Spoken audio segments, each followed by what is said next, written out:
Hi hello welcome to the session. ಇವತ್ತು 8ನೇ ತರಗತಿ 4ನೇ ಅಧ್ಯಾಯ ದಹನ ಮತ್ತು ಜ್ವಾಲೆ ಈ ಪಾಠದ ಬಗ್ಗೆ ಅಭ್ಯಾಸ ಮಾಡೋಣ. ದಹನ ಅಂದ್ರೆ ಇಂಗ್ಲಿಷ್ನಲ್ಲಿ ಏನಂತ ಕರಿತೀವಿ? ಕಂಬಷನ್. ಕಂಬಷನ್ ಅಂತ ಕರಿತೀವಿ. The process of burning is called combustion. ಒಂದು ವಸ್ತು ಬರ್ನ್ ಆಗಿಬಿಟ್ಟು ಉಷ್ಣವನ್ನ ಬಿಡುಗಡೆ ಮಾಡುತ್ತೆ. ಒಂದು ವಸ್ತು ಉರಿದು ಉಷ್ಣವನ್ನ ಬಿಡುಗಡೆ ಮಾಡುತ್ತೆ. ಅದಕ್ಕೆ ಏನಂತ ಕರಿತೀವಿ? ದಹನ. ಒಂದು ವಸ್ತು ಒಂದು ಕ್ರಿಯೆಯಲ್ಲಿ ವಾತಾವರಣದಲ್ಲಿರುವಂತ ಆಕ್ಸಿಜನ್, ಗಾಳಿಯಲ್ಲಿರುವಂತ ಆಕ್ಸಿಜನ್ ಜೊತೆ ಸೇರ್ಬಿಟ್ಟು ಉರಿದು ವರ್ತಿಸಿ ಉರಿದು ಏನ್ ಮಾಡುತ್ತೆ? ಉಷ್ಣವನ್ನ ಬಿಡುಗಡೆ ಮಾಡುತ್ತೆ. ಒಂದು ವಸ್ತು ಒಂದು ಕ್ರಿಯೆಯಲ್ಲಿ ಆಕ್ಸಿಜನ್ ಜೊತೆ ವರ್ತಿಸಿ, ಈ ಆಕ್ಸಿಜನ್ ಎಲ್ಲಿರುತ್ತೆ? ವಾತಾವರಣದಲ್ಲಿ. ಆ ವಾತಾವರಣದಲ್ಲಿರುವಂತ ಆಕ್ಸಿಜನ್ ಜೊತೆ ಸೇರಿ ವರ್ತಿಸಿ ಉರಿದು ಉಷ್ಣವನ್ನ ಬಿಡುಗಡೆ ಮಾಡುತ್ತೆ. ಉಷ್ಣ ಅಂದ್ರೆ ಹೀಟ್ ಅನ್ನ ರಿಲೀಸ್ ಮಾಡುತ್ತೆ. ಈ ಹೀಟು ಎನರ್ಜಿ ಫಾರ್ಮ್ ನಲ್ಲಿ ಇರುತ್ತೆ. ಉಷ್ಣ ಒಂದು ಶಕ್ತಿಯ ರೂಪ. ಸೊ ಇಲ್ಲಿ ಶಕ್ತಿ ಬಿಡುಗಡೆ ಆಗ್ತಾ ಇದೆ ಅಂತ ಹೇಳ್ಬಹುದು. ಈ ಒಂದು ಪ್ರೊಸೆಸ್ಗೆ ಏನಂತ ಕರಿತೀವಿ? ದಹನ. The process of burning is called combustion. ಇಲ್ಲಿ ಯಾವ್ದಾದ್ರು ಒಂದು ವಸ್ತು ಉರಿಬೇಕಂದ್ರೆ, ಬೆಂಕಿ ಹೊತ್ಕೊಳ್ಬೇಕಂದ್ರೆ ಅಲ್ಲಿ oxygen is very important. Oxygen ಇದ್ದಾಗಲೇ ಮಾತ್ರ ಆ ಒಂದು ವಸ್ತು ಬೆಂಕಿಯಿಂದ ಉರಿಯುತ್ತೆ. ಇಲ್ಲ ಅಂದ್ರೆ ಆಕ್ಸಿಜನ್ ಇಲ್ಲದೆ ಇದ್ದಾಗ ಬೆಂಕಿ ನಂದಿ ಹೋಗುತ್ತೆ. ಇದು ಇಂಪಾರ್ಟೆಂಟ್. ಅಂದ್ರೆ ಅಲ್ಲಿ ಆ ವಸ್ತು ಬರ್ನ್ ಆಗೋದಿಲ್ಲ, ಉರಿಯೋದಿಲ್ಲ. ಸೊ ಆಕ್ಸಿಜನ್ ಇದ್ದಾಗ ಮಾತ್ರ ಒಂದು ವಸ್ತು ಉರಿದು ಉಷ್ಣವನ್ನ ಬಿಡುಗಡೆ ಮಾಡುತ್ತೆ. ಹಾಗಾದ್ರೆ ಎಲ್ಲಾ ವಸ್ತುಗಳು ದಹನಕ್ಕೆ ಒಳಪಡ್ತಾವ ಅಂದ್ರೆ ಇಲ್ಲ, ಎಲ್ಲಾ ವಸ್ತುಗಳು ದಹನಕ್ಕೆ ಒಳಪಡೋದಿಲ್ಲ. ಕೆಲವೊಂದು ವಸ್ತುಗಳು ಮಾತ್ರ ಬೆಂಕಿಯಿಂದ ಹೊತ್ತಿ ಉರಿತಾವೆ, ಬರ್ನ್ ಆಗ್ತಾವೆ, ಉರಿದು ಉಷ್ಣವನ್ನ ಬಿಡುಗಡೆ ಮಾಡ್ತಾವೆ. ಹಾಗಾದ್ರೆ ಅಂತಹ ವಸ್ತುಗಳನ್ನ ಏನಂತ ಕರಿತೀವಿ? ದಹನಕ್ಕೆ ಒಳಪಡುವಂತಹ ವಸ್ತುಗಳನ್ನ ದಹ್ಯ ವಸ್ತುಗಳು ಅಂದ್ರೆ ಕಂಬಸ್ಟಿಬಲ್ ಸಬ್ಸ್ಟೆನ್ಸಸ್ ಅಂತ ಕರಿತೀವಿ. ಈ ದಹ್ಯ ವಸ್ತುಗಳೇ ಕಂಬಸ್ಟಿಬಲ್ ಸಬ್ಸ್ಟೆನ್ಸಸ್ ಇಂಧನಗಳಾಗಿವೆ. ಅಂದ್ರೆ ಫ್ಯೂಯಲ್ಸ್. ಇಂಧನಗಳನ್ನ ಏನಂತ ಕರಿತೀವಿ? ಫ್ಯೂಯಲ್ಸ್. ಇಲ್ಲಿ ಯಾವ ಇಂಧನಗಳನ್ನ ಕೊಟ್ಟಿದ್ದಾರೆ? ಸಗಣಿ, ಕಟ್ಟಿಗೆ, ಕಲ್ಲಿದ್ದಲು, ಇದ್ದಿಲು, ಪೆಟ್ರೋಲ್, ಡೀಸೆಲ್, ಸಿಎನ್ಜಿ ಅಂದ್ರೆ ಕಾಂಪ್ರೆಸ್ಡ್ ನ್ಯಾಚುರಲ್ ಗ್ಯಾಸ್. ಇವು ಇಂಧನಗಳಾಗಿವೆ. ಹಾಗಾದ್ರೆ ಎಲ್ಲಾ ಇಂಧನಗಳು ಒಂದೇ ರೀತಿಯ ಕ್ಯಾರೆಕ್ಟರಿಸ್ಟಿಕ್ಸ್ ಅನ್ನ ಹೊಂದಿವ? ಇಲ್ಲ, ಎಲ್ಲಾ ಇಂಧನಗಳು ಒಂದೇ ರೀತಿಯ ಗುಣಲಕ್ಷಣಗಳನ್ನ ಹೊಂದಿಲ್ಲ, ಬೇರೆ ಬೇರೆ ರೀತಿಯ ಗುಣಲಕ್ಷಣಗಳನ್ನ ಹೊಂದಿವೆ. ಈಗ ಇಂಧನಗಳನ್ನ ನಾವು ಬಳಸಿನೇ ಕೆಲವೊಂದು ಕಾರ್ಯಚಟುವಟಿಕೆಗಳನ್ನ ಮಾಡ್ತೀವಿ. ಈಗ ನಮ್ಮ ಮನೆಯಲ್ಲಿ ಅಡುಗೆ ಮಾಡುವಾಗ ಯಾವ ಇಂಧನವನ್ನ ಬಳಸ್ತೀವಿ? LPG. LPGಯನ್ನ ಬಳಸಿ ನಾವು ಅಡುಗೆಯನ್ನ ಮಾಡ್ತೀವಿ. LPG ಅಂದ್ರೆ ಲಿಕ್ವಿಫೈಡ್ ಪೆಟ್ರೋಲಿಯಂ ಗ್ಯಾಸ್. ಇದನ್ನ ಸಿಲಿಂಡರ್ ನಲ್ಲಿ ಬಹಳ ಒತ್ತಡದಲ್ಲಿ ಹಾಕಿರ್ತಾರೆ. ಆ ಒಂದು ಯಾವ ಫಾರ್ಮ್ ನಲ್ಲಿ ಇರುತ್ತೆ ಅಂದ್ರೆ ಸಿಲಿಂಡರ್ ನಲ್ಲಿ ಲಿಕ್ವಿಡ್ ಸ್ಟೇಟ್ ನಲ್ಲಿ ಇರುತ್ತೆ. ಯಾವುದು? LPG ಅಂದ್ರೆ ಲಿಕ್ವಿಫೈಡ್ ಪೆಟ್ರೋಲಿಯಂ ಗ್ಯಾಸ್. ಈ ಒಂದು ಇಂಧನವನ್ನ ಬಳಸಿ ನಾವು ಅಡುಗೆ ಮಾಡ್ತೀವಿ. ಹಾಗೆ ಕೈಗಾರಿಕೆಗಳಲ್ಲಿ ಬಳಸ್ತಾರೆ. ವಾಹನಗಳು ಮುಂದೆ ಚಲಿಸಲು ಇಂಧನ ಆಗತ್ತೆ. ಅಲ್ಲಿ ಯಾವ ರೀತಿಯ ಇಂಧನವನ್ನ ಬಳಸ್ತೀವಿ? ಪೆಟ್ರೋಲ್, ಡೀಸೆಲ್ ಈ ತರದ ಇಂಧನಗಳನ್ನ ಬಳಸ್ತೀವಿ. ಕಾರ್ನಲ್ಲಿ CNG ಬಳಸ್ತೀವಿ. ನಾವು ಇಂಧನ ಕೊಟ್ಟಾಗಲೇ ವಾಹನಗಳು ಮುಂದೆ ಚಲಿಸ್ತವೆ. ಸೊ ಇಲ್ಲಿ ಸಗಣಿ, ಕಟ್ಟಿಗೆ, ಕಲ್ಲಿದ್ದಲು, ಇದ್ದಿಲು, ಪೆಟ್ರೋಲ್, CNG ಇಂಧನಗಳನ್ನ ಕೊಟ್ಟಿದ್ದಾರೆ. ಇವಷ್ಟೇ ಅಲ್ಲ, ಇನ್ನು ಹಲವಾರು ಇಂಧನಗಳಿದಾವೆ. ಯಾವ ವಸ್ತುಗಳು ದಹನಕ್ಕೆ ಒಳಪಡ್ತಾವೋ ಅಂತಹ ವಸ್ತುಗಳನ್ನ ದಹ್ಯ ವಸ್ತುಗಳಂತ ಕರಿತೀವಿ. ಇಲ್ಲಿ ಮುಂದೆ ಮೇಣದ ಬತ್ತಿ ಕೊಟ್ಟಿದ್ದಾರೆ. ಮೇಣದ ಬತ್ತಿ ಅಂದ್ರೆ ಕ್ಯಾಂಡಲ್. ನೀವು ಎಲ್ಲರೂ ಕೂಡ ಕ್ಯಾಂಡಲ್ ಅನ್ನ ನೋಡಿರ್ತೀರಿ. ಅದು ಯಾವ ರೀತಿಯಾಗಿ ಉರಿಯುತ್ತೆ? ಜ್ವಾಲೆಯೊಂದಿಗೆ ಉರಿಯುತ್ತೆ. ಅದೇ ಕಲ್ಲಿದ್ದಲನ್ನ ಉರಿಸಿದಾಗ ಅದು ಜ್ವಾಲೆ ಉಂಟು ಮಾಡುತ್ತಾ ಅಂದ್ರೆ ಇಲ್ಲ. ಇಲ್ಲಿ ಮೇಣದ ಬತ್ತಿಗೂ ಕಲ್ಲಿದ್ದಲಿನ ಒಂದು ಉರಿಯುವಿಕೆಗೂ ಏನು ವ್ಯತ್ಯಾಸ ಇದೆ ಅಂತ ಕೇಳಿದ್ದಾರೆ. ಹೌದು, ವ್ಯತ್ಯಾಸ ಇದೆ. ಏನಪ್ಪಾ ಅಂದ್ರೆ ಮೇಣದ ಬತ್ತಿ ಜ್ವಾಲೆ ಅಂದ್ರೆ ಫ್ಲೇಮ್ ಅನ್ನ ಉಂಟು ಮಾಡುತ್ತೆ. ಅದೇ ಕಲ್ಲಿದ್ದಲು ಕೋಲ್ ಏನ್ ಮಾಡುತ್ತೆ? ಫ್ಲೇಮ್ ಅನ್ನ ಉಂಟು ಮಾಡೋದಿಲ್ಲ. ಫ್ಲೇಮ್ ಅಂದ್ರೆ ಇಲ್ಲಿ ಮೇಣದ ಬತ್ತಿ ಇರುತ್ತೆ ನೋಡಿ, ಇಲ್ಲಿ ಇದೇ ಜ್ವಾಲೆ, ಏನು ಬೆಂಕಿ ಕಾಣಿಸ್ಕೊಳ್ಳುತ್ತೋ ಇದೇ ಫ್ಲೇಮ್. ಈ ಫ್ಲೇಮ್ ಅನ್ನ ಕಲ್ಲಿದ್ದಲು ಉಂಟು. ಸೊ ಇಲ್ಲಿ ಇವೆರಡರ ಉರಿಯುವಿಕೆ ನಡುವೆ ಬಹಳ ವ್ಯತ್ಯಾಸಗಳಿವೆ. ಇಲ್ಲಿ ಫ್ಲೇಮ್ ಅನ್ನ ಉಂಟು ಮಾಡದೇ ಇದ್ರು ಕಲ್ಲಿದ್ದಲು ಅಲ್ಲಿ ಬೆಂಕಿ ಮತ್ತು ಉಷ್ಣವನ್ನ ಉತ್ಪತ್ತಿ ಮಾಡುತ್ತೆ. ಯಾವುದು? ಕಲ್ಲಿದ್ದಲು. ಇದನ್ನ ನಾವು ಫ್ಲೇಮ್ ಬಗ್ಗೆ ಯಾಕೆ ಈ ರೀತಿ ಆಗುತ್ತೆ, ಕೆಲವೊಂದು ವಸ್ತುಗಳು ಯಾಕೆ ಫ್ಲೇಮ್ ಅನ್ನ ಉಂಟು ಮಾಡುತ್ತೆ, ಕೆಲವೊಂದು ವಸ್ತುಗಳು ಯಾಕೆ ಫ್ಲೇಮ್ ಅನ್ನ ಉಂಟು ಮಾಡೋದಿಲ್ಲ ಅಂತ ನಾವು ಈ ಅಧ್ಯಾಯದಲ್ಲಿ ಕೊನೆಗೆ ತಿಳ್ಕೊಳ್ತೀವಿ. ಸೊ ಈಗ ನಾವು ದಹನ ಅಂದ್ರೆ ಏನು ಅಂತ ತಿಳ್ಕೊಳ್ಳೋಣ. ಈ ದಹನ ಅಂದ್ರೆ ಏನು ಅಂತ ನೀವು ಆಲ್ರೆಡಿ 7ನೇ ತರಗತಿಯಲ್ಲಿ ಕಲ್ತಿದ್ದೀರಿ. ಎದ್ರ ಬಗ್ಗೆ ಅಂದ್ರೆ ಮ್ಯಾಗ್ನೇಷಿಯಂ ಪಟ್ಟಿ ಉರಿಸುವಿಕೆ ಬಗ್ಗೆ. ಇಲ್ಲಿ ಮ್ಯಾಗ್ನೇಷಿಯಂ ಉರಿದಾಗ ಏನನ್ನ ಉಂಟು ಮಾಡುತ್ತೆ? Magnesium oxide. ಮ್ಯಾಗ್ನೇಷಿಯಂ ಉರಿಯುವುದಂದ್ರೆ ಆಕ್ಸಿಜನ್ ಜೊತೆ ವರ್ತಿಸಿದಾಗ ಮ್ಯಾಗ್ನೇಷಿಯಂ ಆಕ್ಸೈಡ್ ಉಂಟಾಗುತ್ತೆ. ಇಲ್ಲಿ ಇಂಬ್ಯಾಲೆನ್ಸ್ ಆಗಿದೆ ಈಕ್ವೇಶನ್. ಸೊ ನಾವು ಬ್ಯಾಲೆನ್ಸ್ ಮಾಡಬೇಕು. 2mg ಇಲ್ಲಿ 2 ಅನ್ನ ಬರ್ಕೊಳ್ಳೋಣ. ಈಗ ಮ್ಯಾಗ್ನೇಷಿಯಂ ಆಕ್ಸಿಜನ್ ಜೊತೆ ವರ್ತಿಸಿದಾಗ ಮ್ಯಾಗ್ನೇಷಿಯಂ ಆಕ್ಸೈಡ್ ಉಂಟಾಗಿ ಉಷ್ಣ ಮತ್ತು ಬೆಳಕು ಉತ್ಪತ್ತಿಯಾಗುತ್ತೆ. ಈ ಒಂದು ಚಿತ್ರವನ್ನ ಗಮನಿಸಿ. ಇದು ಮ್ಯಾಗ್ನೇಷಿಯಂ ಉರಿಯುವಿಕೆಯ ಚಿತ್ರ. ಇಲ್ಲಿ ನೋಡಿ, ಮೇಣದ ಬತ್ತಿ ಯಾವ ರೀತಿಯಾಗಿ ಜ್ವಾಲೆಯನ್ನ ಉಂಟು ಮಾಡಿತ್ತೋ ಅದೇ ರೀತಿಯಾಗಿ ಮ್ಯಾಗ್ನೇಷಿಯಂಗೂ ನಾವು ಉರಿಸಿದಾಗ ಫ್ಲೇಮ್ ಅನ್ನ ಉಂಟು ಮಾಡುತ್ತೆ. ಸೊ ಇದು ಮ್ಯಾಗ್ನೇಷಿಯಂ ಉರಿಯುವಿಕೆಯ ಚಿತ್ರ. ಈಗ ಕಲ್ಲಿದ್ದಲ ಒಂದು ತುಣುಕಿನೊಂದಿಗೆ ಇದೇ ರೀತಿಯ ಚಟುವಟಿಕೆಯನ್ನ ನಾವು ಮಾಡಬಹುದು. ಕಲ್ಲಿದ್ದಲಿನ ತುಣುಕನ್ನ ಇಕ್ಕಳದಲ್ಲಿ ಹಿಡ್ಕೊಂಡು ಅದನ್ನ ಮೇಣದ ಬತ್ತಿ ಅಥವಾ ಬುನ್ಸೆನ್ ಬರ್ನರ್ ಜ್ವಾಲೆಯ ಬಳಿ ಹಿಡಿದಾಗ ಏನಾಗುತ್ತೆ ಅಂತ ಕೇಳಿದ್ದಾರೆ. ಸೊ ಅಲ್ಲಿಯೂ ಕೂಡ ಬೆಂಕಿ ಮತ್ತು ಏನು ಬೆಳಕು ಮತ್ತು ಉಷ್ಣ ಬಿಡುಗಡೆ ಆಗುತ್ತೆ. ಆದ್ರೆ ಅಲ್ಲಿ ಫ್ಲೇಮ್ ಉತ್ಪತ್ತಿ ಆಗುದಿಲ್ಲ. ಆದ್ರೆ ಇಮಿಡಿಯೇಟ್ ಆಗಿ ಅಲ್ಲಿ ಬೆಂಕಿ ಹತ್ಕೊಳ್ಳೋದಿಲ್ಲ, ಸ್ವಲ್ಪ ಟೈಮ್ ಅನ್ನ ತೆಗೆದುಕೊಳ್ಳುತ್ತೆ. ಇಲ್ಲಿ ಕಲ್ಲಿದ್ದಲು ಕೂಡ ಗಾಳಿಯಲ್ಲಿ ಉರಿದು ಕಾರ್ಬನ್ ಡೈಆಕ್ಸೈಡ್ ಅನ್ನ ಉಂಟು ಮಾಡುತ್ತೆ. ಕಲ್ಲಿದ್ದಲು ಕೂಡ ಗಾಳಿ ಅಂದ್ರೆ ಆಕ್ಸಿಜನ್, ಗಾಳಿಯಲ್ಲಿ ಏನಿರುತ್ತೆ ಆಕ್ಸಿಜನ್, ಆ ಆಕ್ಸಿಜನ್ ಜೊತೆ ವರ್ತಿಸಿ ಕಾರ್ಬನ್ ಡೈಆಕ್ಸೈಡ್ ಮತ್ತು ಉಷ್ಣ ಮತ್ತು ಬೆಳಕನ್ನ ಉತ್ಪತ್ತಿ ಮಾಡುತ್ತೆ. ಈ ಕಲ್ಲಿದ್ದಲು ಕೂಡ ಒಂದು ಕಲ್ಲಿದ್ದಲು ಕೂಡ ಒಂದು ಏನು ಇಂಧನ, ಇದ್ದಿಲು ಕೂಡ ಒಂದು ಇಂಧನ. ಇವುಗಳು ಕೂಡ ಬೆಂಕಿಯಿಂದ ಹೊತ್ತಿ ಉರಿತಾವೆ. ಸೊ ನೆಕ್ಸ್ಟ್ ನೋಡೋಣ. ಈಗ ದಹನ ಅಂದ್ರೆ ಏನು ಅಂತ ಕೊಟ್ಟಿದ್ದಾರೆ. ದಹನ ಅಂದ್ರೆ ಏನು ಈಗಾಗಲೇ ತಿಳ್ಕೊಂಡಿದ್ವಿ, ಆದ್ರೆ ಪರ್ಫೆಕ್ಟ್ ಡೆಫಿನಿಷನ್ ಅನ್ನ ನೋಡೋಣ. ಒಂದು ವಸ್ತುವು ಆಕ್ಸಿಜನ್ ನೊಂದಿಗೆ ವರ್ತಿಸಿ ಉಷ್ಣವನ್ನ ಬಿಡುಗಡೆ ಮಾಡುವ ರಾಸಾಯನಿಕ ಪ್ರಕ್ರಿಯೆ. ದಹನ ಅನ್ನೋದು ಒಂದು ರಾಸಾಯನಿಕ ಪ್ರಕ್ರಿಯೆ. ನಮಗೆ ರಾಸಾಯನಿಕ ಪ್ರಕ್ರಿಯೆ ಮತ್ತೆ ಭೌತಿಕ ಪ್ರಕ್ರಿಯೆ ಅಂದ್ರೆ ಏನು ಅಂತ ಗೊತ್ತಿರಬೇಕು. ರಾಸಾಯನಿಕ ಪ್ರಕ್ರಿಯೆ ಅಂದ್ರೆ ಯಾವ್ದಾದ್ರೂ ಒಂದು ವಸ್ತು ಬರ್ನ್ ಆಗಿಬಿಟ್ಟು ಉರಿದು ಒಂದು ಹೊಸ ವಸ್ತುವನ್ನ ಉತ್ಪತ್ತಿ ಮಾಡುತ್ತೆ. ಯಾವ ಒಂದು ಕ್ರಿಯೆಯಲ್ಲಿ ಹೊಸ ವಸ್ತು ಉತ್ಪತ್ತಿ ಆಗುತ್ತೋ ಅಂತ ಒಂದು ಕ್ರಿಯೆಗೆ ಏನಂತ ಕರಿತೀವಿ? ರಾಸಾಯನಿಕ ಪ್ರಕ್ರಿಯೆ ಅಂತ ಕರಿತೀವಿ. ಇಲ್ಲಿ ದಹನ ಅನ್ನೋದು ಒಂದು ರಾಸಾಯನಿಕ ಪ್ರಕ್ರಿಯೆ. ದಹನಕ್ಕೆ ಒಳಗಾಗುವಂತ ವಸ್ತುವನ್ನ ಏನಂತ ಕರಿತೀವಿ? ದಹ್ಯ ವಸ್ತು ಅಂತ ಕರಿತೀವಿ. ಸೊ ಈ ದಹ್ಯ ವಸ್ತುಗಳನ್ನೇ ಇಂಧನವಂತ ಕರಿತೀವಿ. ಈ ಇಂಧನಗಳು ಘನ ಸ್ಥಿತಿಯಲ್ಲಿರ್ಬಹುದು, ದ್ರವ ಸ್ಥಿತಿಯಲ್ಲಿರ್ಬಹುದು ಅಥವಾ ಅನಿಲ ಸ್ಥಿತಿಯಲ್ಲಿರ್ಬಹುದು. Solid state, liquid state, gaseous state, ಯಾವ ಒಂದು ಸ್ಟೇಟ್ ನಲ್ಲಿ ಕೂಡ ಇರಬಹುದು ಇಂಧನಗಳು. ಕೆಲವೊಮ್ಮೆ ದಹನದಲ್ಲಿ ಜ್ವಾಲೆ ಅಥವಾ ಹೊಳಪಿನ ರೂಪದಲ್ಲಿ ಸಹ ಕೂಡ ಬೆಳಕು ಬಿಡುಗಡೆ ಆಗುತ್ತೆ. ಈ ಮ್ಯಾಗ್ನೀಷಿಯಂ ಆಗ್ಲಿ ಇದ್ದಿಲುಗಳಾಗ್ಲಿ ಇವು ಕೂಡ ಕಂಬಸ್ಟಿಬಲ್ ಸಬ್ಸ್ಟೆನ್ಸಸ್ ಅಂದ್ರೆ ದಹ್ಯ ವಸ್ತುಗಳು, ಹೊತ್ತು ಉರಿಯುವಂತ ವಸ್ತುಗಳು. ಇಲ್ಲಿ ನಮಗೆ ಎನರ್ಜಿ ಬೇಕಂದ್ರೆ, ಶಕ್ತಿ ಬೇಕಂದ್ರೆ ನಾವು ಆಹಾರವನ್ನ ಪಡಿತೀವಿ. ಆಹಾರ ಅನ್ನೋದು ಒಂದು ಇಂಧನ. ನಾವು ಎನರ್ಜಿಗಾಗಿ ಯಾವ ಇಂಧನವನ್ನ ತೆಗೆದುಕೊಳ್ತೀವಿ? ಆಹಾರದಿಂದ ಶಕ್ತಿಯನ್ನ ಪಡಿತೀವಿ. ಇಲ್ಲಿ ಯಾವ ರೀತಿಯಾಗಿ ಶಕ್ತಿ ಬಿಡುಗಡೆ ಆಗ್ತಾ ಇದೆ ಅಂದ್ರೆ ಉಷ್ಣ ಬಿಡುಗಡೆ ಆಗ್ತಾ ಇದೆ ಅಂದ್ರೆ ನಮ್ಮ ದೇಹದಲ್ಲಿ ಆಹಾರವು ಆಕ್ಸಿಜನ್ ನಿಂದ ವಿಭಜನೆ ಹೊಂದಿ ಉಷ್ಣ ಬಿಡುಗಡೆ ಆಗುತ್ತೆ ಅಂದ್ರೆ ಶಕ್ತಿ ಬಿಡುಗಡೆ ಆಗುತ್ತೆ. ಈ ಒಂದು ಪ್ರಕ್ರಿಯೆಗೆ ಏನಂತ ಕರಿತೀವಿ? ಉಸಿರಾಟ, ರೆಸ್ಪಿರೇಷನ್ ಅಂತ ಕರಿತೀವಿ. ನಮ್ಮ ದೇಹದಲ್ಲಿ ಮೈಟೋಕಾಂಡ್ರಿಯಾ ಅನ್ನೋ ಒಂದು ಕಣದಂಗ ಇದೆ ಜೀವಕೋಶದಲ್ಲಿ. ಆ ಒಂದು ಮೈಟೋಕಾಂಡ್ರಿಯಾ ಕಣದಂಗದಲ್ಲಿ ಶಕ್ತಿ ಬಿಡುಗಡೆ ಆಗುತ್ತೆ. ಈ ಒಂದು ಶಕ್ತಿ ಆಹಾರದ ಜೊತೆ ಆಕ್ಸಿಜನ್ ಸೇರ್ಕೊಂಡ್ಬಿಟ್ಟು ವಿಭಜನೆ ಹೊಂದಿ ಉಷ್ಣ ಬಿಡುಗಡೆ ಆಗುತ್ತೆ. ಉಷ್ಣ ಅಂದ್ರೆ ಇಲ್ಲಿ ಶಕ್ತಿ.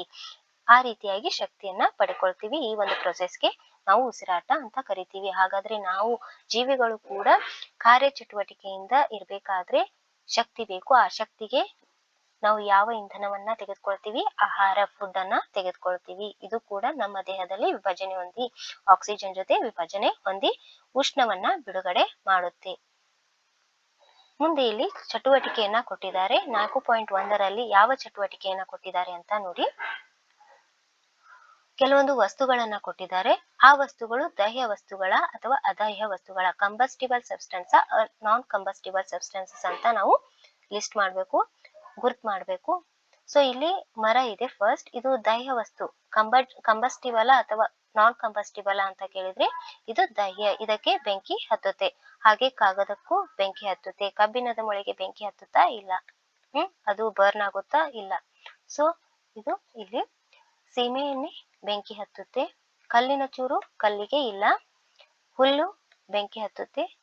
ಅದೇ ಇದ್ದಿಲು ಬೆಂಕಿ ಹತ್ತುತ್ತೆ, ಬೆಂಕಿ ಕಡ್ಡಿಗೆ ಹತ್ತುತ್ತೆ, ಗಾಜಿಗೆ ಏನು ಬೆಂಕಿ ಹತ್ತೋದಿಲ್ಲ. ಅದೊಂದು ನಾನ್ ಕಂಬಸ್ಟಿಬಲ್ ಸಬ್ಸ್ಟೆನ್ಸಸ್ ಆಗಿದೆ.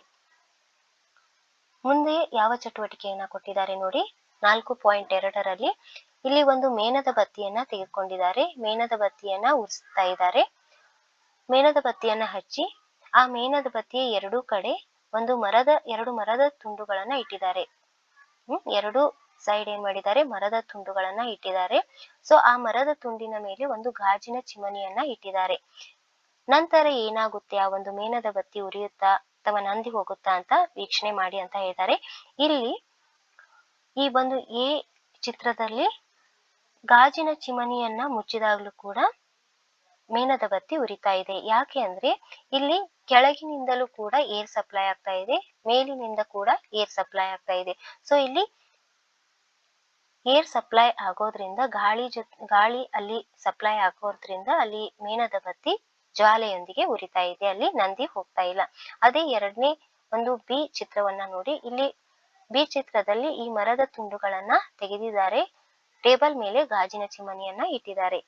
ಇಲ್ಲಿ ಏನಾಗ್ತಾ ಇದೆ, ಮೇಣದ ಬತ್ತಿ ಮಿಣುಕ್ತಾ ಇದೆ, ಮಿಣುಕಿ ಹೊಗೆಯನ್ನ ಉಂಟು ಮಾಡ್ತಾ ಇದೆ.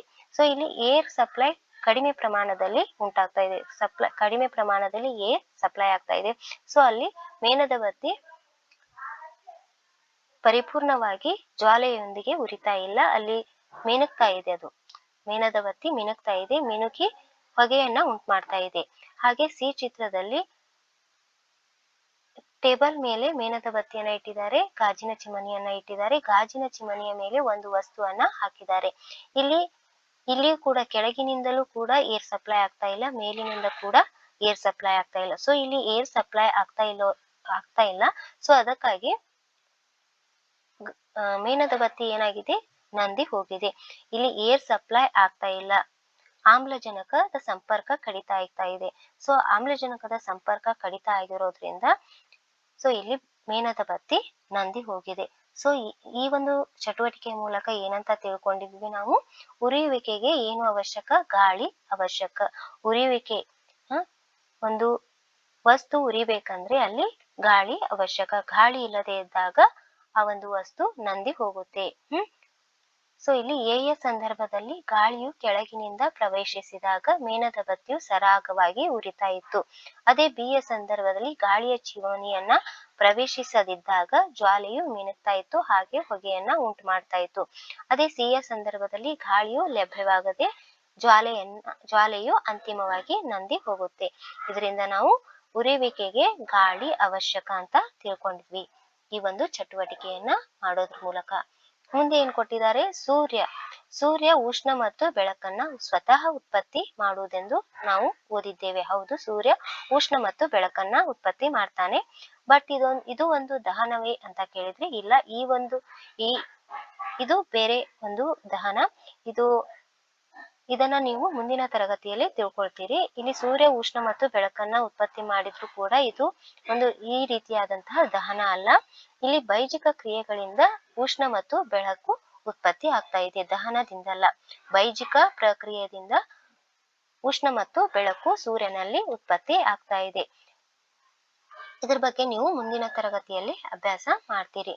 ಚಟುವಟಿಕೆ 4.3ರಲ್ಲಿ ಏನ್ ಕೊಟ್ಟಿದ್ದಾರೆ, ಒಂದು ಕಬ್ಬಿಣದ ತಟ್ಟೆ ಅಥವಾ ಹೆಂಚಿನ ಮೇಲೆ ಉರಿಯುತ್ತಿರುವ ಕಟ್ಟಿಗೆ ಅಥವಾ ಇದ್ದಿಲನ್ನ ತೆಗೆದುಕೊಂಡು ಅದರಲ್ಲಿ ಗಾಜಿನ ಜಾಡಿ ಅಥವಾ ಒಂದು ಲೋಟ ಅಥವಾ ಪಾರದರ್ಶಕ ಪ್ಲಾಸ್ಟಿಕ್ ಜಾಡಿಯಿಂದ ಮುಚ್ಚಿರಿ ಅಂತ ಹೇಳಿದ್ದಾರೆ. ಒಂದು ಕಬ್ಬಿಣದ ತಟ್ಟೆ ಅಥವಾ ಹೆಂಚನ್ನ ತೆಗೆದುಕೊಂಡು ಅದರ ಮೇಲೆ ಕಟ್ಟಿಗೆಯನ್ನ ಅಥವಾ ಇದ್ದಿಲನ್ನ ಇಡಿ ಅಂತ ಹೇಳಿದ್ದಾರೆ. ಉರಿಯುತ್ತಿರುವಂತಹ ಕಟ್ಟಿಗೆಯನ್ನ ಇಟ್ಟು ಅದರ ಮೇಲೆ ಒಂದು ಗಾಜಿನ ಜಾಡಿಯನ್ನ ಮುಚ್ಚಿ, ಆವಾಗ ಏನಾಗುತ್ತೆ ಅಂತ ಪರೀಕ್ಷೆ ಮಾಡಿ ಅಂತ ಹೇಳಿದ್ದಾರೆ. ವೀಕ್ಷಣೆ ಮಾಡಿ ನಿಮ್ಮ ಅನುಭವವನ್ನ ಹೇಳ್ಕೊಳ್ಳಿ ಅಂತ ಹೇಳಿದ್ದಾರೆ. ಇಲ್ಲಿ ಗಾಜಿನ ಜಾಡಿಯನ್ನ ಮುಚ್ಚಿದಾಗ ಏನಾಗಿದೆ, ಆ ಒಂದು ಉರಿಯುತ್ತಿರುವಂತಹ ಕಟ್ಟಿಗೆ ನಂದಿ ಹೋಗ್ತಾ ಇದೆ. ಸೊ ಅಲ್ಲಿ ಬೆಂಕಿ ನಂದಿ ಹೋಗ್ತಾ ಇದೆ, ಉರಿತಾ ಇಲ್ಲ. ಯಾವಾಗ ಗಾಜಿನ ಜಾಡಿಯನ್ನ ಯಾವಾಗ ಮುಚ್ಚಿದ್ವೋ ಆ ಒಂದು ಕಟ್ಟಿಗೆ ಉರಿಯುವುದನ್ನ ನಿಲ್ಲಿಸಿದೆ.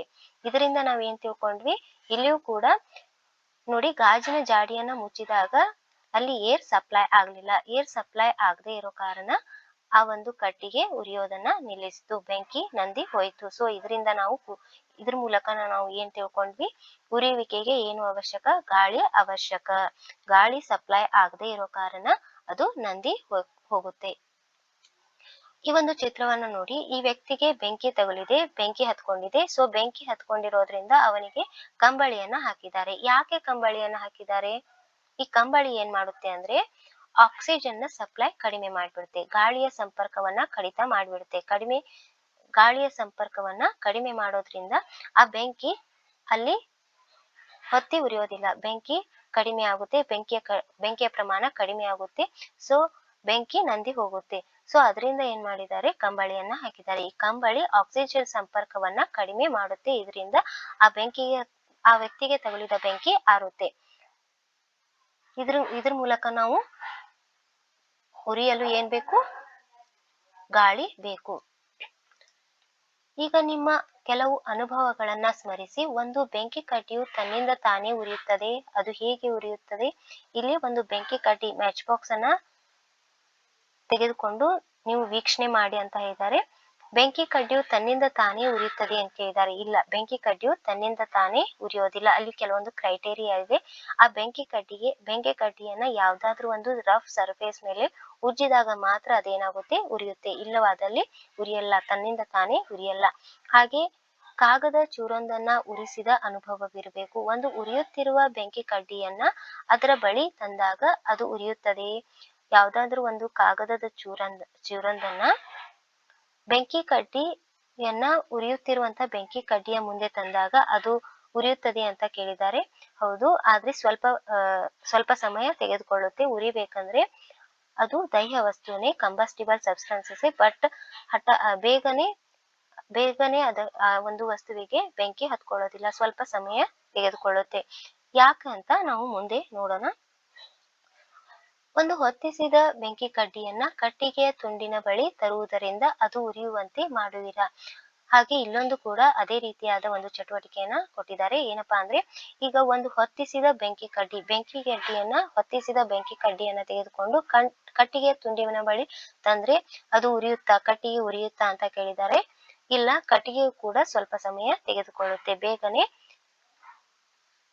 ಬೇಗನೆ ಆ ಒಂದು ಕಟ್ಟಿಗೆಗೆ ಬೆಂಕಿ ಹತ್ತೋದಿಲ್ಲ. ಅದೇ ರೀತಿಯಾಗಿ ಕಟ್ಟಿಗೆ ಅಥವಾ ಕಲ್ಲಿದ್ದಲನ್ನ ಹೊತ್ತಿಸಲು ಕಾಗದ ಅಥವಾ ಸೀಮೆ ಎಣ್ಣೆಯನ್ನ ನೀವು ಏಕೆ ಉಪಯೋಗಿಸುತ್ತೀರಿ? ಇಲ್ಲಿ ಕಟ್ಟಿಗೆ ಬೇಗನೆ ಹೊತ್ತಿ ಉರಿಯೋದಿಲ್ಲ, ಹಾಗೆ ಕಲ್ಲಿದ್ದಲು ಕೂಡ. ಸೊ ಯಾಕೆ ನಾವು ಇವುಗಳ ಕಟ್ಟಿಗೆಯನ್ನ ಹೊತ್ತಿಸ್ಬೇಕಾದ್ರೆ, ಕಲ್ಲಿದ್ದಲನ್ನ ಉರಿಸ್ಬೇಕಾದ್ರೆ ಕಾಗದ ಮತ್ತು ಸೀಮೆ ಎಣ್ಣೆಯನ್ನ ಯಾಕೆ ಬಳಸ್ತೀವಿ ಅಂತ ಕೇಳಿದ್ದಾರೆ. ಸೊ ಕಾಡ್ಗಿಚ್ಚುಗಳ ಬಗ್ಗೆ ನೀವು ಕೇಳಿರುವಿರಾ. ಇಲ್ಲಿ ಇವೆಲ್ಲ ಅನುಭವಗಳು ನಿಮಗಾಗಿರ್ಬೋದು. ಯಾಕೆ ಈ ರೀತಿಯಾಗಿ ಬೇಗನೆ ಯಾಕೆ ಬೆಂಕಿ ಹತ್ಕೊಳ್ಳೋದಿಲ್ಲ ಕೆಲವೊಂದು ವಸ್ತುಗಳಿಗೆ ಬೆಂಕಿ ಹತ್ಕೊಳ್ಬೇಕಂದ್ರೆ, ಬೇಗ ಬೆಂಕಿ ಹತ್ಕೊಳ್ಬೇಕಂದ್ರೆ ಆ ಒಂದು ವಸ್ತು ಕನಿಷ್ಠ ತಾಪವನ್ನ ಹೊಂದಿರಬೇಕು. ಕನಿಷ್ಠ ತಾಪವನ್ನ ಹೊಂದಿದಾಗಲೇ ಮಾತ್ರ ಆ ಒಂದು ವಸ್ತುವಿಗೆ ಬೆಂಕಿ ಹತ್ಕೊಳ್ಳುತ್ತೆ. ಆ ಒಂದು ಕ್ರಿಯೆಗೆ ಏನಂತ ಕರಿತೀವಿ? ಜ್ವಲನ ತಾಪ. ಒಂದು ವಸ್ತು ಬೆಂಕಿಯಿಂದ ಹೊತ್ತಿಕೊಳ್ಳುವ ಕನಿಷ್ಠ ತಾಪವನ್ನ ಅದರ ಜ್ವಲನ ತಾಪ ಅಂತ ಕರಿತೀವಿ. ಈಗ ಕೆಲವೊಂದು ವಸ್ತುಗಳಿಗೆ ಜ್ವಲನ ತಾಪ ಜಾಸ್ತಿ ಇರುತ್ತೆ, ಅಂದ್ರೆ ಟೆಂಪರೇಚರ್ ಜಾಸ್ತಿ ಇರುತ್ತೆ. ಕೆಲವೊಂದು ವಸ್ತುಗಳಿಗೆ ಜ್ವಲನ ತಾಪ ಕಡಿಮೆ ಇರುತ್ತೆ. ಯಾವ ವಸ್ತುಗಳಿಗೆ ಜ್ವಲನ ತಾಪ ಕಡಿಮೆ ಇರುತ್ತೋ ಅಂತಹ ವಸ್ತುಗಳು ಬೇಗನೆ ಹೊತ್ತಿ ಉರಿತಾವೆ. ಅದೇ ಜ್ವಲನ ತಾಪ ಜಾಸ್ತಿ ಇದ್ರೆ ಕೆಲವೊಂದು ವಸ್ತುಗಳಿಗೆ ಜ್ವಲನ ತಾಪ ಜಾಸ್ತಿ ಇರುತ್ತೆ, ಕಟ್ಟಿಗೆ, ಕಲ್ಲಿದ್ದಲು ಈ ತರದ ವಸ್ತುಗಳಿಗೆ. ಆ ಒಂದು ವಸ್ತುಗಳು ಜ್ವಲನ ತಾಪ ಜಾಸ್ತಿ ಇರೋದ್ರಿಂದ ಬೇಗನೆ ಬೆಂಕಿ ಹತ್ಕೊಳ್ಳೋದಿಲ್ಲ. ಸೊ ಇದೇ ಈ ಒಂದು ಅನುಭವಕ್ಕೆ, ಈ ಒಂದು ಚಟುವಟಿಕೆಗಳಿಗೆ ಕಾರಣ. ಜ್ವಲನ ತಾಪ ಜಾಸ್ತಿ ಇದ್ರೆ ಬೇಗನೆ ಹತ್ಕೊಳ್ಳೋದಿಲ್ಲ. ಯಾವ ವಸ್ತುಗಳಿಗೆ ಜ್ವಲನ ತಾಪ ಕಡಿಮೆ ಇರುತ್ತೋ ಅಂತ ವಸ್ತುಗಳಿಗೆ ಬೇಗ ಬೆಂಕಿ ಹತ್ಕೊಳ್ಳುತ್ತೆ. ಇಲ್ಲಿ ಬೆಂಕಿ ಕಡ್ಡಿಯ ಬಗ್ಗೆ ಕೊಟ್ಟಿದ್ದಾರೆ. ಬೆಂಕಿ ಕಡ್ಡಿಯು ಕೊಠಡಿ ತಾಪದಲ್ಲಿ ಏಕೆ ಹೊತ್ತಿಕೊಳ್ಳುವುದಿಲ್ಲವೆಂದು ನೀವು ಹೇಗೆ ಹೇಳುವಿರಿ? ಈಗ ನೀವು ಹೇಳಬಲ್ಲಿರಾ? ಬೆಂಕಿ ಕಡ್ಡಿಯು ಕೊಠಡಿಯ ತಾಪದಲ್ಲಿ ಏಕೆ ಹೊತ್ತಿಕೊಳ್ಳುವುದಿಲ್ಲವೆಂದು ಈಗ ನೀವು ಹೇಳಬಲ್ಲಿರಾ? ಯಾಕೆ ಹೊತ್ಕೊಳ್ಳೋದಿಲ್ಲ? ಅದಕ್ಕೆ ಜ್ವಲನ ತಾಪ ಸ್ವಲ್ಪ ಜಾಸ್ತಿ, ಬೇಗನೆ ಬೆಂಕಿ ಹತ್ಕೊಳ್ಳೋದಿಲ್ಲ, ಆಕ್ಸಿಜನ್ ಜೊತೆ ವರ್ತಿಸಿ ಬೆಂಕಿ ಹತ್ಕೊಳ್ಳೋದಿಲ್ಲ. ಇಲ್ಲಿ ಬೆಂಕಿ ಕಡ್ಡಿಯ ಬಗ್ಗೆ ತಿಳ್ಕೊಳ್ತೀವಿ. ಬೆಂಕಿ ಕಡ್ಡಿಯ ಇತಿಹಾಸ ಬಹಳ ಹಳೆಯದು. ಇದು 5000 ವರ್ಷಗಳಿಗೂ ಹಿಂದೆ ಈಜಿಪ್ಟ್ನಲ್ಲಿ ಈ ಸಲ್ಫರ್ನಲ್ಲಿ ಅದ್ದಿದಂತ ದೇವದಾರು ಮರದ ಸಣ್ಣ ತುಂಡುಗಳನ್ನ ಬೆಂಕಿ ಕಡ್ಡಿಯಾಗಿ ಬಳಸ್ತಾ ಇದ್ರು. ದೇವದಾರು ಮರದ ಸಣ್ಣ ತುಂಡುಗಳನ್ನ ಸರ್ಫರ್ನಲ್ಲಿ ಅದ್ದಿ ಬೆಂಕಿ ಕಡ್ಡಿಯನ್ನ ಬಳಸ್ತಾ ಇದ್ರು. ಇಲ್ಲಿ ಆಂಟಿಮನಿ ಟ್ರೈಸಲ್ಫೈಡ್, ಪೊಟ್ಯಾಷಿಯಂ ಕ್ಲೋರೈಡ್, ಬಿಳಿ ಫಾಸ್ಫರಸ್ ಹಾಗೂ ಸ್ವಲ್ಪ ಅಂಟು ಪಿಷ್ಟದ ಮಿಶ್ರ. ಈಗ ನೀವು ಬೆಂಕಿ ಕಡ್ಡಿಯನ್ನ ನೋಡಿರ್ತೀರಿ. ಬೆಂಕಿ ಕಡ್ಡಿಯ ಮುಂದೆ ಒಂದು ಈ ರೀತಿಯಾಗಿರುತ್ತೆ. ಈ ಮಿಶ್ರಣ ಯಾವುದರ ಒಂದು ಮಿಕ್ಸ್ಚರ್ ಆಗಿರುತ್ತೆ ಅಂದ್ರೆ ಆಂಟಿಮನಿ ಟ್ರೈಸಲ್ಫೈಡ್ ಅನ್ನ ಬಳಸಿರ್ತಾರೆ. ಕೆಲವೊಂದು ಕೆಮಿಕಲ್ಸ್ ಯೂಸ್ ಮಾಡಿ ಇದನ್ನ ತಯಾರಿಸಿರ್ತಾರೆ. ಆ ಕೆಮಿಕಲ್ಸ್ ಆಂಟಿಮನಿ ಟ್ರೈಸಲ್ಫೈಡ್, ಪೊಟ್ಯಾಷಿಯಂ ಕ್ಲೋರೈಡ್, ಬಿಳಿ ಫಾಸ್ಫರಸ್ ಈ ರೀತಿಯಾದ ಕೆಲವೊಂದು ಕೆಮಿಕಲ್ಸ್ ಅನ್ನ ಬಳಸಿ ಈ ಒಂದು ಬೆಂಕಿ ಕಡ್ಡಿಯನ್ನ ತಯಾರಿಸಿರ್ತಾರೆ. ಸೊ ಇಲ್ಲಿ ಈ ಒಂದು ಬೆಂಕಿ ಕಡ್ಡಿಯನ್ನ ಒರಟಾದ ಮೇಲ್ಮೈಗೆ ಉಜ್ಜಿದಾಗ, ಇದು ಬೆಂಕಿ ಮ್ಯಾಚ್ ಬಾಕ್ಸ್, ಈ ಒಂದು ಒರಟಾದ ಮೇಲ್ಮೈಗೆ ಉಜ್ಜಿದಾಗ ಮಾತ್ರ ಏನಾಗುತ್ತೆ, ಅದರ ಘರ್ಷಣೆಯಿಂದ ಉಷ್ಣದಿಂದ ಬಿಳಿ ಫಾಸ್ಫರಸ್ ದಹಿಸುತ್ತೆ. ಇದು ಬೆಂಕಿ ಕಡ್ಡಿ ದಹನವನ್ನ ಆರಂಭಿಸುತ್ತೆ. ಈ ರೀತಿಯಾಗಿ ಬೆಂಕಿ ಕಡ್ಡಿ ದಹನವನ್ನ ಪ್ರಾರಂಭ ಮಾಡಿದ್ರು. ಈ ಬಿಳಿ ಫಾಸ್ಫರಸ್ ಬೆಂಕಿ ಕಡ್ಡಿ ತಯಾರಿಸುವ ಕಾರ್ಮಿಕರು ಬಳಕೆದಾರರಿಗೂ ಅಪಾಯಕಾರಿ ಎಂದು ಪರಿಗಣಿಸಲ್ಪಟ್ಟಿ ಇದನ್ನ ಬಿಳಿ ಫಾಸ್ಫರಸ್ ಅನ್ನ ಬಿಟ್ಟು ಕೇವಲ ಆಂಟಿಮನಿ ಟ್ರೈಸಲ್ಫೈಡ್ ಮತ್ತು ಪೊಟ್ಯಾಷಿಯಂ ಕ್ಲೋರೈಡ್ ಮಾತ್ರವನ್ನ ಬಳಸಿ ಈ ಬೆಂಕಿ ಕಡ್ಡಿಯನ್ನ ತಯಾರಿಸಲಿಕ್ಕೆ ಪ್ರಾರಂಭ ಮಾಡಿದ್ರು. ಇಲ್ಲಿ ಆ ಒಂದು ಉಜ್ಜುವ ಮೇಲ್ಮೈಯು ಏನಿರುತ್ತೆ, ಈ ಒಂದು ಮ್ಯಾಚ್ ಬಾಕ್ಸ್ ಈ ಒಂದು ಒರಟಾದ ಮೇಲ್ಮೈಯನ್ನ ಪುಡಿ ಮಾಡಿದ ಗಾಜು ಮತ್ತು ಸ್ವಲ್ಪ ಕೆಂಪು ಫಾಸ್ಫರಸ್ ಅನ್ನ ಹೊಂದಿರುತ್ತೆ. ಈ ಬೆಂಕಿ ಕಡ್ಡಿಯನ್ನ ಉಜ್ಜಿದಾಗ, ಆ ಉಜ್ಜುವ ಮೇಲ್ಮೈಗೆ ಉಜ್ಜಿದಾಗ ಸ್ವಲ್ಪ ಕೆಂಪು ಫಾಸ್ಫರಸ್ ಬಿಳಿ ಫಾಸ್ಫರಸ್ ಆಗಿ ಪರಿವರ್ತನೆ ಹೊಂದುತ್ತೆ. ಇದು ತಕ್ಷಣವೇ ಬೆಂಕಿ ಕಡ್ಡಿಯ ತುದಿಯಲ್ಲಿರುವ ಪೊಟ್ಯಾಷಿಯಂ ಕ್ಲೋರೈಡ್ ನ ಜೊತೆ ವರ್ತಿಸಿ ಆಂಟಿಮನಿ ಟ್ರೈಸಲ್ಫೈಡ್ ಅನ್ನ ಹೊತ್ತಿಸಲು ಮತ್ತು ದಹನವನ್ನ ಪ್ರಾರಂಭಿಸಲು ಅಗತ್ಯವಾದಷ್ಟು ಉಷ್ಣ ಉತ್ಪತ್ತಿಯಾಗುತ್ತೆ. ಸೊ ಈ ರೀತಿಯಾಗಿ ಬೆಂಕಿ ಕಡ್ಡಿಯನ್ನ ತಯಾರಿಸಿ ಅದರ ಮೂಲಕ ದಹನವನ್ನ ಪ್ರಾರಂಭ ಮಾಡಿದ್ರು. ಇಲ್ಲಿ ದಾಹ್ಯ ವಸ್ತು ತನ್ನ ಜ್ವಲನ ತಾಪಕ್ಕಿಂತ ಕಡಿಮೆ ಉಷ್ಣತೆ ಇರುವವರೆಗೂ ಹೊತ್ತಿಕೊಳ್ಳೋದಿಲ್ಲ. ದಾಹ್ಯ ವಸ್ತು ತನ್ನ ಜ್ವಲನ ತಾಪಕ್ಕಿಂತ ಕಡಿಮೆ ಉಷ್ಣತೆ ಅಂದ್ರೆ ಯಾವಾಗ ವಸ್ತುಗಳು ಜ್ವಲನ ತಾಪವನ್ನ ತಲುಪ್ತಾವೋ ಆವಾಗ ಮಾತ್ರ ಆ ಒಂದು ವಸ್ತುಗಳು ಬೆಂಕಿಯಿಂದ ಹೊತ್ತಿ ಉರಿತಾವೆ. ಕಡಿಮೆ ಜ್ವಲನ ತಾಪನ ಹೊಂದಿರುವಂತಹ ವಸ್ತುಗಳು ಬೇಗ ಹೊತ್ತಿಕೊಳ್ತವೆ. ಅಂತಹ ವಸ್ತುಗಳು ಇನ್ಫ್ಲೇಮೇಬಲ್ ಸಬ್ಸ್ಟೆನ್ಸಸ್ ಆಗಿರ್ತವೆ. ಮುಂದಿನ ಚಟುವಟಿಕೆಯನ್ನ ನೋಡಿ. ಇಲ್ಲಿ ಏನ್ ಕೊಟ್ಟಿದ್ದಾರೆ, ಕಾಗದದ ಬಾಟಲ್. ಇಲ್ಲಿ 2 ಕಾಗದದ ಬಾಟಲ್ಗಳನ್ನ ಮಾಡಿ ಕಾಗದವನ್ನ ಮಡಚಿ 2 ಕಾಗದದ ಬಾಟಲ್ಗಳನ್ನ ಮಾಡಿ ಒಂದು ಬಾಟಲ್ ನಲ್ಲಿ ನೀರನ್ನ ಹಾಕ್ಬೇಕು. 50 ml ನೀರ್ ಹಾಕ್ಬೇಕು. ಹಾಗೆ ಇನ್ನೊಂದು ಬಾಟಲ್ ಖಾಲಿ ಇರ್ಬೇಕು. ಈಗ ಏನಾಗುತ್ತೆ ಅಂತ, ಹಾಗೆ ಒಂದು ಮೇಣದ ಬತ್ತಿಯಿಂದ 2 ಬಟ್ಟಲುಗಳನ್ನ ಪ್ರತ್ಯೇಕವಾಗಿ ಕಾಸ್ಬೇಕು. 2 ಕಾಗದದ ಬಾಟಲ್ಗಳನ್ನ ಮಾಡಿ ಒಂದು ಬಾಟಲ್ ನಲ್ಲಿ ನೀರನ್ನ ಹಾಕ್ಬೇಕು, ಇನ್ನೊಂದು ಬಾಟಲ್ ನಲ್ಲಿ ನೀರ್ ಹಾಕ್ಬಾರ್ದು, ಅಂದ್ರೆ ಖಾಲಿ ಇರ್ಬೇಕು. ಆನಂತರ ಪ್ರತ್ಯೇಕವಾಗಿ ಮೇಣದ ಬತ್ತಿಯಿಂದ ಆ ಬಾಟಲ್ಗಳನ್ನ ಉರಿಸ್ಬೇಕು. ಈಗ ಏನಾಗುತ್ತೆ ಅಂತ ವೀಕ್ಷಣೆ ಮಾಡಿ ಅಂತ ಹೇಳಿದ್ದಾರೆ. ಈಗ ನೀರು ಇದ್ದಂತಹ ಒಂದು ಕಾಗದ ಬಾಟಲ್ ಏನಾಗುತ್ತೆ ಅಂದ್ರೆ, ಬಾಟಲ್ ನೀರಿರೋದ್ರಿಂದ ಆ ನೀರು ಕಾಯುತ್ತೆ. ಆದ್ರೆ ಆ ನೀರು ಏನ್ ಮಾಡುತ್ತೆ, ಆ ಒಂದು ಕಾಗದವನ್ನ ತಂಪು ಮಾಡಿಬಿಡುತ್ತೆ. ಸೊ ಇಲ್ಲಿ ಆ ಒಂದು ಕಾಗದ ಉರಿಯೋದಿಲ್ಲ. ಅದೇ ಇಲ್ಲಿ ಖಾಲಿ ಇರುವಂತಹ ಬಾಟಲ್ ಏನಿದೆಯಲ್ಲ, ಇದು ಹೊತ್ತಿ ಉರಿಯುತ್ತೆ. ಇಲ್ಲಿ ನೀರಿರೋದ್ರಿಂದ ಆ ಒಂದು ಕಾಗದವನ್ನ ತಂಪು ಮಾಡಿಬಿಡುತ್ತೆ. ಸೊ ನೀರಿರೋದ್ರಿಂದ ಆ ಒಂದು ಹೀಟ್ ನೀರಿಗೆ ಟ್ರಾನ್ಸ್ಫರ್ ಆಗುತ್ತೆ, ವರ್ಗಾವಣೆ ಆಗುತ್ತೆ, ನೀರು ಕಾಯುತ್ತೆ. ಆದ್ರೆ ಆ ಒಂದು ಕಾಗದದ ಬಾಟಲ್ ಹೊತ್ತಿ ಉರಿಯೋದಿಲ್ಲ. ಕೇವಲ ಖಾಲಿ ಕಾಗದ ಇತ್ತಲ್ವಾ, ಖಾಲಿ ಕಾಗದ ಬಾಟಲ್ ಅದು ಮಾತ್ರ ಹೊತ್ತಿ ಉರಿಯುತ್ತೆ. ಸೊ ಇಲ್ಲಿ ಕಾಗದದ ಬಟ್ಟಲಿಗೆ ಏನಾಗುತ್ತೆ, ನೀವು ನೀರಿರುವ ಕಾಗದದ ಬಟ್ಟಲಿಗೆ ಏನಾಗುತ್ತೆ, ಲೋಟದಲ್ಲಿರುವಂತ ನೀರು ಬಿಸಿಯಾಗುತ್ತದೆ. ಹೌದು, ಲೋಟದಲ್ಲಿರುವಂತ ನೀರು ಬಿಸಿಯಾಗುತ್ತೆ. ಯಾಕಂದ್ರೆ ಹೀಟ್ ಅಲ್ಲಿ ಟ್ರಾನ್ಸ್ಫರ್ ಆಗುತ್ತೆ. ಹೀಟ್ ಟ್ರಾನ್ಸ್ಫರ್ ಆಗೋದ್ರಿಂದ ಅಲ್ಲಿ ನೀರು ಕಾಯುತ್ತೆ. ನೀರು ಇರುವಂತ ಬಾಟಲ್ ಸುಡೋದಿಲ್ಲ, ಉರಿಯೋದಿಲ್ಲ. ಯಾಕಂದ್ರೆ ನೀರು ಕಾಗದವನ್ನ ತಂಪು ಮಾಡಿ ಬಿಡುತ್ತೆ. ಸೊ ಇಲ್ಲಿ ಅದೇ ನೀರಿರುವ ಕಾಗದದ ಬಾಟಲ್ಗೆ ನೀರಿರುವಂತ ಕಾಗದ ಸುಡೋದಿಲ್ಲ, ನೀರು ಕಾಯುತ್ತೆ. ಅದೇ ಕಾಗದದ ಖಾಲಿ ಬಾಟಲ್ ಏನಾಗುತ್ತೆ, ಸುಡುತ್ತೆ. ಸೊ ಇದು ಒಂದು ರೀತಿಯ ಚಟುವಟಿಕೆ. ಮತ್ತೊಂದು ಚಟುವಟಿಕೆಯನ್ನ ಕೊಟ್ಟಿದ್ದಾರೆ, ಅದನ್ನ ಮುನ್ನೋಡೋಣ. ಇಲ್ಲಿ ದಾಹ್ಯ ವಸ್ತುಗಳು ಅಂದ್ರೆ ಇನ್ಫ್ಲೇಮೇಬಲ್ ಸಬ್ಸ್ಟೆನ್ಸಸ್ ಯಾವ ವಸ್ತುಗಳು ಅತ್ಯಂತ ಕಡಿಮೆ ಜ್ವಲನ ತಾಪ ವನ್ನ ಹೊಂದಿರ್ತಾವೋ ಅವು ಸುಲಭವಾಗಿ ಜ್ವಾಲೆಯಿಂದ ಹೊತ್ತಿಕೊಳ್ತವೆ. ಅಂತಹ ವಸ್ತುಗಳು ದಹ್ಯ ವಸ್ತುಗಳು. ಅಂದ್ರೆ ಜ್ವಲನ ತಾಪ ಕಡಿಮೆ ಇರಬೇಕು. ಜ್ವಲನ ತಾಪ ಯಾವ ವಸ್ತುಗಳಿಗೆ ಕಡಿಮೆ ಇರುತ್ತೋ ಅಂತಹ ವಸ್ತುಗಳು ಬೇಗ ಹೊತ್ತಿ ಉರಿತಾವೆ, ಜ್ವಾಲೆಯಿಂದ ಹೊತ್ತಿ ಉರಿತಾವೆ. ಅಂತಹ ವಸ್ತುಗಳು ದಹ್ಯ ವಸ್ತುಗಳು, ಇನ್ಫ್ಲೇಮೇಬಲ್ ಸಬ್ಸ್ಟೆನ್ಸಸ್ ಆಗಿರ್ತವೆ. ಅಂದ್ರೆ ಕೆಲವೊಂದು ವಸ್ತುಗಳ ಒಂದು ಜ್ವಲನ ತಾಪ ಜಾಸ್ತಿ ಇರುತ್ತೆ. ಜಾಸ್ತಿ ಇರುವಂತಹ ವಸ್ತುಗಳು, ದಹ್ಯ ವಸ್ತುಗಳು ಬೇಗ ಹೊತ್ತಿ ಉರಿಯೋದಿಲ್ಲ. ಬೆಂಕಿಯನ್ನ ಅದರ ಮುಂದೆ ತಂದಾಗ್ಲೂ ಕೂಡ ಬೇಗನೆ ಬೆಂಕಿ ಹತ್ಕೊಳ್ಳೋದಿಲ್ಲ. ಯಾಕಂದ್ರೆ ಅವುಗಳ ಜ್ವಲನ ತಾಪ ಜಾಸ್ತಿ ಇರುತ್ತೆ. ಯಾವ ವಸ್ತುಗಳಿಗೆ ಜ್ವಲನ ತಾಪ ಕಡಿಮೆ ಇರುತ್ತೋ ಅಂತಹ ವಸ್ತುಗಳು ಬೇಗನೆ ಹೊತ್ತಿ ಉರಿತವೆ. ಸೊ ಅದಕ್ಕಾಗಿ ಇಲ್ಲಿ ಸೀಮೆ ಎಣ್ಣೆಗೆ ನಾವು ಆಗಲೇ ನೋಡಿದ್ವಿ ಯಾಕೆ ಕಟ್ಟಿಗೆ ಮತ್ತು ಕಲ್ಲಿದ್ದಲನ್ನ ಉರಿಸ್ಬೇಕಂದ್ರೆ ಸೀಮೆ ಎಣ್ಣೆಯನ್ನ ಬಳಸ್ತೀವಿ ಅಂತ ಕೇಳಿದ್ರು. ಇಲ್ಲಿ ಸೀಮೆ ಎಣ್ಣೆಯ ಒಂದು ಜ್ವಲನ ತಾಪ ಕಡಿಮೆ ಇದೆ, ಹಾಗೆ ಕಲ್ಲಿದ್ದಲು ಕಟ್ಟಿಗೆಯ ಜ್ವಲನ ತಾಪ ಜಾಸ್ತಿ ಇದೆ. ಜ್ವಲನ ತಾಪ ಇದರದ್ದು ಕಡಿಮೆ ಇದೆ, ಇದರ ಜ್ವಲನ ತಾಪ ಅಂದ್ರೆ ಕಲ್ಲಿದ್ದಲಿನ ಜ್ವಲನ ತಾಪ ಜಾಸ್ತಿ ಇರೋದ್ರಿಂದ ಈ ಸೀಮೆ ಎಣ್ಣೆಯನ್ನ ಬಳಸಿ ಬೆಂಕಿ ಹಚ್ತೀವಿ. ಸೊ ಇದು ಒಂದು ಕಾರಣ. ಜ್ವಲನ ತಾಪ ಕಡಿಮೆ ಇರೋದ್ರಿಂದ ಕಲ್ಲಿದ್ದಲಿಗೆ ಸೀಮೆ ಎಣ್ಣೆಯ ಜ್ವಲನ ತಾಪ ಕಡಿಮೆ ಇರೋದ್ರಿಂದ ಕಲ್ಲಿದ್ದಲಿಗೆ ಅದನ್ನ ಯೂಸ್ ಮಾಡಿ ಕಲ್ಲಿದ್ದಲು ಅಥವಾ ಕಟ್ಟಿಗೆಯನ್ನ ಉರಿಸ್ತೀವಿ. ಸೊ ಇಲ್ಲಿ ಈ ಅಂತಹ ವಸ್ತುಗಳು ಬೇಗನೆ ಬೆಂಕಿ ಹತ್ತಿಕೊಳ್ಳುವಂತ ವಸ್ತುಗಳು ಯಾವುವು? ಇನ್ಫ್ಲೇಮೇಬಲ್ ದಹ್ಯ ವಸ್ತುಗಳು ಯಾವುವು ಅಂದ್ರೆ ಪೆಟ್ರೋಲ್, ಆಲ್ಕೋಹಾಲ್, ದ್ರವೀಕೃತ ಪೆಟ್ರೋಲಿಯಂ ಅನಿಲ ಅಂದ್ರೆ LPG ಇತ್ಯಾದಿಗಳು ಕೂಡ ದಹ್ಯ ವಸ್ತುಗಳಿಗೆ ಉದಾಹರಣೆಗಳಾಗ್ತವೆ.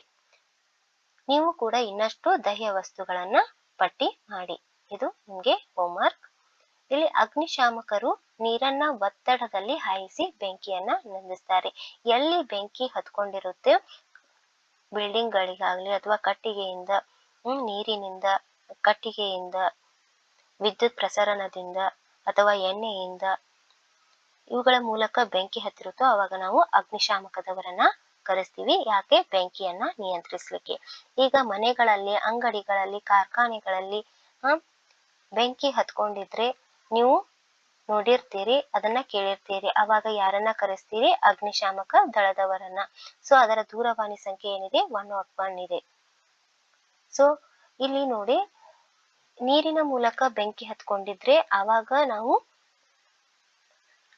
ಪೆಟ್ರೋಲ್ ಅಥವಾ ಡೀಸೆಲ್ ಮೂಲಕ ಅಥವಾ ವಿದ್ಯುತ್ ಪ್ರಸರಣದಿಂದ ಬೆಂಕಿ ಹತ್ಕೊಂಡಿದ್ರೆ ಆವಾಗ ನೀರನ್ನ ಬಳಸಲ್ಲ. ಅದೇ ನಾವು CO2 ಅನ್ನ ಬಳಸ್ತೀವಿ. CO2 ಶಾಮಕ ದಳವನ್ನ ಬಳಸ್ತೀವಿ. ಅದೇ ಕಟ್ಟಿಗೆಯಿಂದನೋ ಅಥವಾ ಕಾಗದಿಂದನೋ ಬೆಂಕಿ ಹತ್ಕೊಂಡಿದ್ರೆ ಅವಾಗ ನೀರಿನ ಮೂಲಕ ನಾವು ಆ ಒಂದು ಬೆಂಕಿಯನ್ನ ಕಡಿಮೆ ಮಾಡ್ತೀವಿ, ಬೆಂಕಿಯನ್ನ ನಿಯಂತ್ರಿಸ್ತೀವಿ. ಇಲ್ಲಿ ನೋಡಿ, ಕಾಗದ ಅಥವಾ ಕಟ್ಟಿಗೆ ಅಂತ ವಸ್ತುಗಳಿಗೆ ಬೆಂಕಿ ಹತ್ತಿದಾಗ ಮಾತ್ರ ಅದು ಬಳಕೆಗೆ ಬರುತ್ತದೆ. ಯಾವುದು? ನೀರು.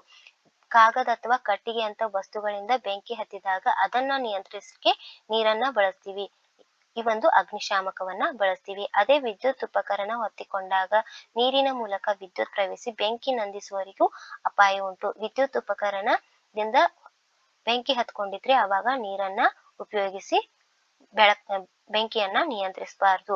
ಸೊ ಅದರಿಂದ ಇನ್ನೂ ಹೆಚ್ಚಾಗಿ ಅಪಾಯ ಆಗುತ್ತೆ. ಹಾಗೆ ಎಣ್ಣೆ ಮತ್ತು ಪೆಟ್ರೋಲ್ನಿಂದ ಉಂಟಾಗುವ ಬೆಂಕಿಯನ್ನು ನಂದಿಸಲು ಕೂಡ ನೀರನ್ನ ಉಪಯೋಗಿಸಬಾರ್ದು, ಅದು ಸೂಕ್ತವಲ್ಲ. ಅದರಿಂದನೂ ಕೂಡ ಇನ್ನಷ್ಟು ಅಪಾಯ ಇದೆ. ಯಾಕಂದ್ರೆ ನೀರು ಎಣ್ಣೆಗಿಂತ ಭಾರ ಇರೋದ್ರಿಂದ ನೀರು ತಳದಲ್ಲಿ ಕೆಳಗೆ ಮುಳುಗುತ್ತದೆ, ಅದೇ ಎಣ್ಣೆ ಮೇಲೆ ತೇಲುತ್ತದೆ. ಸೊ ಇದರಿಂದ ಮತ್ತಷ್ಟು ಬೆಂಕಿ ಹತ್ಕೊಳ್ಳುತ್ತೆ. ಸೊ ಅದು ನಂದಿ ಹೋಗಲ್ಲ. ನೀರು ಭಾರ ಇರೋದೇ ಇದಕ್ಕೆ ಕಾರಣ. ಸೊ ಇಲ್ಲಿ ವಿದ್ಯುತ್ ಉಪಕರಣ ಮತ್ತು ಪೆಟ್ರೋಲ್ ನಂತ ದಹ್ಯ ವಸ್ತುಗಳನ್ನೊಳಗೊಂಡ ಬೆಂಕಿಯನ್ನ ನಂದಿಸಲು ಕಾರ್ಬನ್ ಡೈಆಕ್ಸೈಡ್ ಅತ್ಯುತ್ತಮ ಶಾಮಕವಾಗಿದೆ. ಕಾರ್ಬನ್ ಡೈಆಕ್ಸೈಡ್ ಆಕ್ಸಿಜನ್ಗಿಂತ ಭಾರ.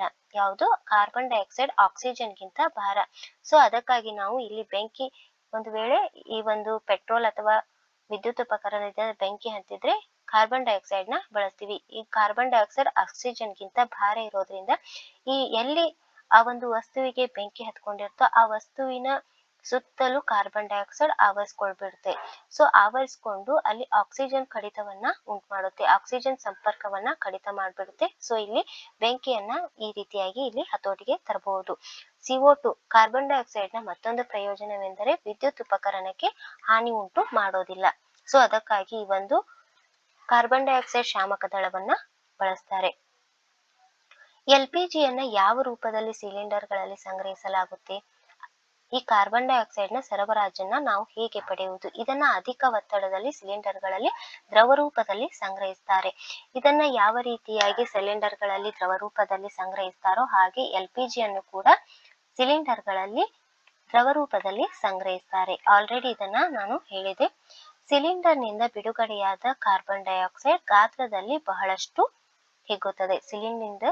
ಸಿಲಿಂಡರ್ನಿಂದ ಬಿಡುಗಡೆಯಾದಂತಹ ಕಾರ್ಬನ್ ಡೈಆಕ್ಸೈಡ್ ಗಾತ್ರದಲ್ಲಿ ಬಹಳಷ್ಟು ಹಿಗ್ಗುತ್ತದೆ ಮತ್ತು ತಂಪಾಗುತ್ತದೆ.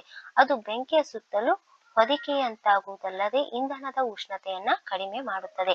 ಆದ್ದರಿಂದ ಅದು ಅತ್ಯುತ್ತಮವಾದ ಅಗ್ನಿಶಾಮಕವಾಗಿದೆ. ಕಾರ್ಬನ್ ಡೈಆಕ್ಸೈಡ್ ಪಡೆಯುವ ಮತ್ತೊಂದು ವಿಧಾನವೆಂದರೆ ಸೋಡಿಯಂ ಬೈಕಾರ್ಬೋನೇಟ್ ಅಥವಾ ಅಡುಗೆ ಸೋಡಾ ಅಂತ ಕರಿತೀವಿ. ಇದರ ಒಂದು ರಾಸಾಯನಿಕ ಸೂತ್ರ NHCO3 ಸೋಡಿಯಂ ಬೈಕಾರ್ಬೋನೇಟ್. ಈ ಸೋಡಿಯಂ ಬೈಕಾರ್ಬೋನೇಟ್ ಅಥವಾ ಪೊಟ್ಯಾಷಿಯಂ ಬೈಕಾರ್ಬೋನೇಟ್ ನಂತಹ ರಾಸಾಯನಿಕಗಳ ಶುಷ್ಕ ಪುಡಿಯನ್ನ ಬಳಸಿದಾಗ ಅಲ್ಲಿ ಆ ಒಂದು ರಾಸಾಯನಿಕಗಳು ಇದ್ದಲ್ಲಿ, ಎಲ್ಲಿ ಈ ರಾಸಾಯನಿಕಗಳು ಇರ್ತಾವೋ ಆ ಒಂದು ರಾಸಾಯನಿಕಗಳು ಇದ್ದಲ್ಲಿ ಬೆಂಕಿ ಹತ್ಕೊಂಡಿದ್ರೆ ಅಲ್ಲಿ ಇಮಿಡಿಯೇಟ್ ಆಗಿ ಕಾರ್ಬನ್ ಡೈಆಕ್ಸೈಡ್ ಬಿಡುಗಡೆ ಆಗುತ್ತೆ. ಸೊ ಈ ಒಂದು ಕಾರ್ಬನ್ ಡೈಆಕ್ಸೈಡ್ ಬಿಡುಗಡೆ ಆಗ್ಬೇಕಾದ್ರೆ ಯಾವ ಒಂದು ಕೆಮಿಕಲ್ಸ್ ಅನ್ನ ಬಳಸ್ತೀವಿ? ಸೋಡಿಯಂ ಬೈಕಾರ್ಬೋನೇಟ್ ಮತ್ತು ಪೊಟ್ಯಾಷಿಯಂ ಬೈಕಾರ್ಬೋನೇಟ್. ಬೆಂಕಿ ಹತ್ತಿರ ಈ ಕೆಮಿಕಲ್ಸ್ ಗಳನ್ನ ತೆಗೆದುಕೊಂಡು ಬಂದಾಗ ಇಮಿಡಿಯೇಟ್ ಆಗಿ ಕಾರ್ಬನ್ ಡೈಆಕ್ಸೈಡ್ ಬಿಡುಗಡೆ ಆಗುತ್ತೆ. ಈ ರೀತಿಯಾಗಿ ಕಾರ್ಬನ್ ಡೈಆಕ್ಸೈಡ್ ಶಾಮಕ ದಳವನ್ನ ಬಳಸ್ತೀವಿ. ಮುಂದೆ ಈ ದಹನದ ವಿಧಗಳನ್ನ ನೋಡೋಣ. Type of combustion. ಅಡುಗೆ ಮನೆಯಲ್ಲಿ ಗ್ಯಾಸ್ ಸ್ಟೋವ್ ಬಳಿ ಉರಿಯುತ್ತಿರುವ ಬೆಂಕಿ ಕಡ್ಡಿ ಅಥವಾ ಗ್ಯಾಸ್ ಲೈಟರ್ ಅನ್ನ ತನ್ನಿ. ಗ್ಯಾಸ್ ಸ್ಟೋವ್ ಗುಂಡಿಯನ್ನ ತಿರುಗಿಸಿ. ನೀವು ಏನನ್ನ ಗಮನಿಸುವಿರಿ ಅಂತ ಕೇಳಿದ್ದಾರೆ. ಲೈಟರ್ ಅಥವಾ ಬೆಂಕಿ ಕಡ್ಡಿಯನ್ನ ಗ್ಯಾಸ್ ಸ್ಟೋವ್ ಬಳಿ ತಂದು ಗುಂಡಿ ಏನು ಆನ್ ಅನ್ನ ಮಾಡ್ಬೇಕು. ಗ್ಯಾಸ್ ಸ್ಟೋವ್ ಆನ್ ಮಾಡ್ಬೇಕು. ಅವಾಗ ಏನಾಗುತ್ತೆ ಅಂತ ಕೇಳಿದರೆ, ಅವಾಗ ಏನಾಗುತ್ತೆ? ಶೀಘ್ರವಾಗಿ ಉರಿಯುತ್ತೆ. ಅಡುಗೆ ಅನಿಲ, ಅಲ್ಲಿರುವಂತಹ LPG ಅಡುಗೆ ಅನಿಲ ಶೀಘ್ರವಾಗಿ ಉರಿದು ಏನನ್ನ ಉತ್ಪತ್ತಿ ಮಾಡುತ್ತೆ? ಉಷ್ಣ ಮತ್ತು ಬೆಳಕನ್ನ ಉತ್ಪತ್ತಿ ಮಾಡುತ್ತೆ. ಸೊ ಇಂತಹ ದಹನ ಏನಾಗುತ್ತೆ? ಕ್ಷಿಪ್ರ ದಹನ ಅಂತ ಕರಿತೀವಿ. ಫಾಸ್ಫರಸ್ ನಂತ ವಸ್ತುಗಳು ಕೊಠಡಿ ಉಷ್ಣತೆಯಲ್ಲಿ ಹೊತ್ತಿ ಉರಿತಾವೆ. ಯಾಕೆ? ಜ್ವಲನ ತಾಪ ಕಡಿಮೆ ಇರೋದ್ರಿಂದ. ಈ ಫಾಸ್ಫರಸ್ಗೆ ಕಡಿಮೆ ಇರೋದ್ರಿಂದ ಕೊಠಡಿ ಉಷ್ಣತೆಯಲ್ಲೇ ಹೊತ್ತಿ ಉರಿತಾವೆ. ಹಾಗೆ ಕೆಲವೊಂದು ವಸ್ತುಗಳು ಉರಿಯೋದಕ್ಕೆ ಸ್ಪಷ್ಟ ಕಾರಣ ಇರೋದಿಲ್ಲ. ಅಂತಹ ವಸ್ತುಗಳು ತಕ್ಷಣ ಸ್ಫೋಟಿಸಿ ಜ್ವಾಲೆಯಾಗಿ ಉರಿಯುವಂತಹ ಇಂತಹ ದಹನವನ್ನ ಏನಂತ ಕರಿತೀವಿ? ಸ್ವಯಂ ಪ್ರೇರಿತ ದಹನ. ಕೆಲವೊಮ್ಮೆ ಯಾವುದೇ ರೀತಿಯ ಕಾರಣ ಇರುವುದಿಲ್ಲ, ಕ್ಷಿಪ್ರವಾಗಿ ಸ್ಫೋಟಿಸಿ, ಅಂದ್ರೆ ಅವುಗಳಿಗೆ ಜ್ವಲನ ತಾಪ ಕಡಿಮೆ ಇರಬಹುದು, ಅವು ಆಕ್ಸಿಜನ್ ಜೊತೆ ರಿಯಾಕ್ಟ್ ಆಗಿಬಿಟ್ಟು ಸ್ಫೋಟಿಸಿ ಜ್ವಾಲೆಯಾಗಿ ಉರಿತಾವೆ. ಇಂತಹ ದಹನ ಯಾಂತಹ ದಹನ ಆಗಿರುತ್ತೆ? ಸ್ವಯಂ ಪ್ರೇರಿತ ದಹನ. ಅದು ಫಾಸ್ಫರಸ್, ಈಗ ತಾನೇ ಹೇಳಿದೆ, ಫಾಸ್ಫರಸ್ ಅಂತ ವಸ್ತುಗಳು ಕೊಠಡಿ ಉಷ್ಣತೆಯಲ್ಲಿ ಹೊತ್ತಿ ಉರಿತಾವೆ. ಇದು ಈ ಒಂದು ಫಾಸ್ಫರಸ್ಗೆ ಸ್ವಯಂ ಪ್ರೇರಿತ ದಹನಕ್ಕೆ ಕಾರಣ ಅಂತ ಹೇಳ್ಬೋದು. ಹಬ್ಬದ ದಿನಗಳಂದು ನಾವು ಸಾಮಾನ್ಯವಾಗಿ ಪಟಾಕಿಗಳನ್ನ ಸಿಡಿಸುತ್ತೇವೆ. ಪಟಾಕಿಯನ್ನ ಹೊತ್ತಿಸಿದಾಗ ಕ್ಷಿಪ್ರ ಕ್ರಿಯೆ ನಡೆದು ಉಷ್ಣ ಬೆಳಕು ಮತ್ತು ಶಬ್ದ ಉಂಟಾಗುತ್ತೆ. ಸೊ ಇಲ್ಲಿ ಪಟಾಕಿಯನ್ನ ಹೊತ್ತಿಸಿದಾಗ ಉಷ್ಣ ಮತ್ತು ಬೆಳಕು ಬಿಡುಗಡೆ ಆಗುತ್ತೆ, ಹಾಗೆ ಶಬ್ದ ಉಂಟಾಗುತ್ತೆ. ಸೊ ಈ ಒಂದು ಪ್ರಕ್ರಿಯೆಯಲ್ಲಿ ಹೆಚ್ಚಿನ ಪ್ರಮಾಣದ ಅನಿಲ ಉತ್ಪತ್ತಿಯಾಗಿ ಬಿಡುಗಡೆ ಆಗುತ್ತೆ. ಇಂತಹ ಪ್ರಕ್ರಿಯೆಯನ್ನ ಏನಂತ ಕರಿತೀವಿ? ಸ್ಫೋಟ. ಇದು ಕೂಡ ದಹನದ ಒಂದು ವಿಧಾನ. ಯಾಕಂದ್ರೆ ಅಲ್ಲಿ ಪಟಾಕಿಯಲ್ಲಿ ಕೆಲವೊಂದು ಕೆಮಿಕಲ್ಸ್ ಅನ್ನ ಬಳಸ್ತೀವಿ. ಆ ಕೆಮಿಕಲ್ಸ್ ಇಂದ ಏನಾಗುತ್ತೆ? ಉಷ್ಣ ಬೆಳಕು, ಅದರ ಜೊತೆಗೆ ಶಬ್ದ ಕೂಡ ಉಂಟಾಗುತ್ತೆ. ಸೊ ಈ ಒಂದು ಪ್ರಕ್ರಿಯೆ ಸ್ಫೋಟ ಅಂತ ಕರಿತೀವಿ. ಈ ಒಂದು ಪ್ರಕ್ರಿಯೆಗೆ ಏನಂತ ಕರಿತೀವಿ? ಸ್ಫೋಟ ಅಂತ ಕರಿತೀವಿ. ಮುಂದೆ ಜ್ವಾಲೆ ಅಂದ್ರೆ ಏನು? ಫ್ಲೇಮ್. ನಾನು ಆಗ ತಾನೇ ಹೇಳಿದೆ, ಏನಪ್ಪಾ ಅಂದ್ರೆ ಮೇಣದ ಬತ್ತಿ ಜ್ವಾಲೆಯೊಂದಿಗೆ ಉರಿಯುತ್ತೆ. ಮೇಣದ ಬತ್ತಿ ಏನಾಗುತ್ತೆ? ಜ್ವಾಲೆಯೊಂದಿಗೆ ಉರಿಯುತ್ತೆ. ಕೆಲವೊಂದು ವಸ್ತುಗಳು ಜ್ವಾಲೆಯ ಮೂಲಕ ಉರಿತಾವೆ, ಆದ್ರೆ ಎಲ್ಲಾ ವಸ್ತುಗಳ ಒಂದು ಜ್ವಾಲೆಯ ಬಣ್ಣ ಒಂದೇ ರೀತಿಯಾಗಿ ಇರೋದಿಲ್ಲ. ಇಲ್ಲಿ ನೋಡಿ, LPGಯ ಜ್ವಾಲೆಯ ಬಣ್ಣ ಯಾವ ಬಣ್ಣ ಇದೆ? ಬ್ಲೂ. ಅದೇ ಮೇಣದ ಬತ್ತಿಯ ಬಣ್ಣ ಸ್ವಲ್ಪ ಯೆಲ್ಲೋಯಿಶ್ ಕಲರ್ ಇದೆ. ಹಾಗೆ ಇನ್ನಿತರ ದಹ್ಯ ವಸ್ತುಗಳ ಒಂದು ಜ್ವಾಲೆ ಬೇರೆ ಬೇರೆ ರೀತಿಯ ಕಲರ್ ಗಳನ್ನ ಹೊಂದಿರುತ್ತೆ. ಸೊ ಒಂದೇ ರೀತಿಯ ಕಲರ್ ಗಳನ್ನ ಹೊಂದಿರೋಲ್ಲ. ಕೆಲವೊಂದು ಸೇಮ್ ಒಂದೇ ರೀತಿಯ ಕಲರ್ ಅನ್ನ ಹೊಂದಿರುತ್ತೆ, ಆದ್ರೆ ಡಿಫ್ರೆಂಟ್ ಕಲರ್ಸ್ ಎಲ್ಲಾನು ಕೂಡ ಒಂದೇ ರೀತಿಯ ಕಲರ್ ಅನ್ನ ಹೊಂದಿರೋದಿಲ್ಲ. ಇಲ್ಲಿ ಉರಿದಾಗ ಜ್ವಾಲೆಯನ್ನ ಉಂಟು ಮಾಡುವ ವಸ್ತುಗಳು ಯಾವುವು ಅಂತ ಕೇಳಿದ್ದಾರೆ. ಅಂದ್ರೆ ಜ್ವಾಲೆಯನ್ನ ಯಾವ ಉಂಟು ಮಾಡ್ತವೆ, ಜ್ವಾಲೆಯನ್ನ ಯಾವ ಉಂಟು ಮಾಡೋದಿಲ್ಲ ಅಂತ ನಾವು ಮಾರ್ಕ್ ಅನ್ನ ಮಾಡಬೇಕು. ಇಲ್ಲಿ ಮೇಣದ ಬತ್ತಿ ಜ್ವಾಲೆಯನ್ನ ಉಂಟು ಮಾಡುತ್ತಾ, ಎಸ್. ಅದೇ ಮ್ಯಾಗ್ನೀಷಿಯಂ, ಎಸ್. ಕರ್ಪೂರ, ಎಸ್. ಸೀಮೆ ಎಣ್ಣೆ, ಎಸ್. ಅದೇ ಇದ್ದಿಲು, ಇಲ್ಲ, ಇದು ಜ್ವಾಲೆಯನ್ನ ಉಂಟು ಮಾಡೋದಿಲ್ಲ, ಕೇವಲ ಉಷ್ಣ ಮತ್ತು ಬೆಳಕನ್ನ ಉತ್ಪತ್ತಿ ಮಾಡುತ್ತೆ. ಇಲ್ಲಿ ಜ್ವಾಲೆಯ ರಚನೆಯ ಬಗ್ಗೆ ಕೊಟ್ಟಿದ್ದಾರೆ. ಯಾಕೆ ಕೆಲವೊಂದು ವಸ್ತುಗಳು ಜ್ವಾಲೆಯನ್ನ ಉಂಟು ಮಾಡ್ತವೆ, ಕೆಲವೊಂದು ವಸ್ತುಗಳು ಜ್ವಾಲೆಯನ್ನ ಉಂಟು ಮಾಡೋದಿಲ್ಲ ಅಂತ ನಾವು ಈಗ ತಿಳ್ಕೊಳ್ತೀವಿ. ಇಲ್ಲಿ ನೋಡಿ, ಒಂದು ಚಟುವಟಿಕೆಯನ್ನ ಕೊಟ್ಟಿದ್ದಾರೆ. ಒಂದು ಮೇಣದ ಬತ್ತಿಯನ್ನ ಹಚ್ಚಿರಿ. ಅದಕ್ಕೆ 4.5 ಸೆಂಟಿಮೀಟರ್ ಉದ್ದವಿರುವ ತೆಳುವಾದ ಗಾಜಿನ ನಳಿಕೆಯನ್ನ ಇಕ್ಕಳದ ಸಹಾಯದಿಂದ ಹಿಡಿದುಕೊಳ್ಳಿ. ಇದರ ಒಂದು ತುದಿಯನ್ನ ಮೇಣದ ಬತ್ತಿಯ ಜ್ವಾಲೆಯ ಗಾಢ ವಲಯದ ಬಳಿ ಇರಿಸಿ. ಗಾಜಿನ ನಳಿಕೆಯ ಮತ್ತೊಂದು ತುದಿ ಬಳಿ ಉರಿಯುತ್ತಿರುವ ಬೆಂಕಿ ಕಡ್ಡಿಯನ್ನ ತನ್ನಿ. ಸ್ವಲ್ಪ ಸಮಯದ ಬಳಿಕ ಗಾಜಿನ ನಳಿಕೆ ಈ ತುದಿಯಲ್ಲಿ ಹೊತ್ತಿಕೊಂಡಿರುವ ಜ್ವಾಲೆಯನ್ನ ಕಾಣುವಿರಾ? ಹಾಗಾದ್ರೆ ಜ್ವಾಲೆಯನ್ನ ಉತ್ಪತ್ತಿ ಮಾಡುವುದು ಯಾವುದು? ಬಿಸಿಯಾದ ಬತ್ತಿಯ ಬಳಿ ಇರುವ ಮೇಣ ಬಹಳ ಬೇಗ ಕರುವುದನ್ನ ಗಮನಿಸಿ. ಈ ಒಂದು ಚಟುವಟಿಕೆ ಬಗ್ಗೆ ಈ ಒಂದು ಚಟುವಟಿಕೆಯನ್ನು ನಾವು ಮುಂದಿನ ತರಗತಿಯಲ್ಲಿ ಮಾಡೋಣ. ನೀವು ಈ ಒಂದು ಚಟುವಟಿಕೆ ಬಗ್ಗೆ ಯೋಚನೆ ಮಾಡಿ ಮುಂದಿನ ತರಗತಿಯಲ್ಲಿ ಅದನ್ನ ನಾನು ನಿಮಗೆ ಹೇಳ್ತೀನಿ. ಸೊ ಫ್ರೆಂಡ್ಸ್, ಇದು ಇವತ್ತಿನ ಸೆಷನ್. ಮುಂದಿನ ಸೆಷನ್ ಅಲ್ಲಿ ಈ ಒಂದು ಕಂಟಿನ್ಯೂಟಿ ಪಾರ್ಟ್ ಅನ್ನ ಮಾಡೋಣ. ಈ ಒಂದು ಪಾಠದ ಒಂದು ಕಂಟಿನ್ಯೂಟಿ ಪಾರ್ಟ್ ಮುಂದಿನ ಸೆಷನ್ ಅಲ್ಲಿ ಮಾಡೋಣ. ಸೊ ಪ್ಲೀಸ್ ಲೈಕ್ ಮಾಡಿ, ಶೇರ್ ಮಾಡಿ, ಸಬ್ಸ್ಕ್ರೈಬ್ ಮಾಡಿ. Thank you.